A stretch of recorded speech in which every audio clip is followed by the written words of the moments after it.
Assalaamu calaykum waraxmatullaahi tacaala wabarakaatu. Subax wanaagsan asxaabta baarka 250 naga daawanaysaan. Waxaad ku soo dhawaataan muuqaal cusub kaas aan kaga hadli doono kooxda kubadda cagta Barcelona.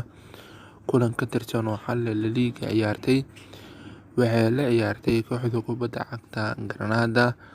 Guul muhiim ayay ka gaartay. Intaan muuqaalka u gudagelin haddaa janaalka baarka 250 ku cusub tahay subscribe saaro si ku soo gaara muuqaaladina soo socda.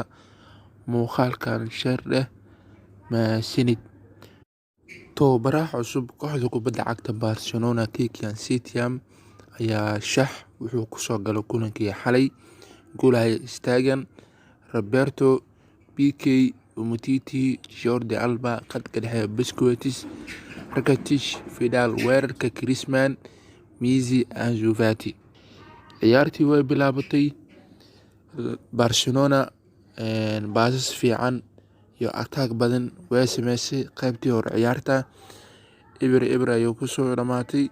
Qaybtii labaad markii la soo laabtay labada dhinac waxay sameeyeen qaab ciyaareed u fiican iyadoo abuurtay fursado badan oo gool loo filinayay kooxda kubadda cagta Barcelona.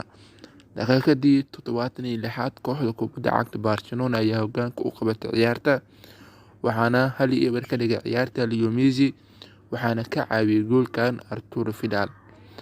Ugu dambeyntii ciyaartii waxay ku soo dhamaatay 1-0 ee guusha ku raacday kooxda kubadda cagta Barcelona. Goolkaasna waxaa u dhaliyay kooxda kubadda cagta Barcelona. Leo Messi waxay ka badisay kooxda kubadda cagta Granada.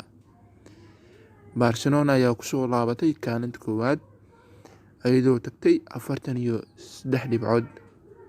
Kala sareynta La Liga isku dhibco ayay yihiin kooxda Real Madrid, laakiin dhanka farqiga goolasha waxaa ku badan kooxda kubadda cagta Barcelona. Leo Messi waqti xaadirkan goolinta horyaalka La Liga wuxuu leeyahay 14 gool.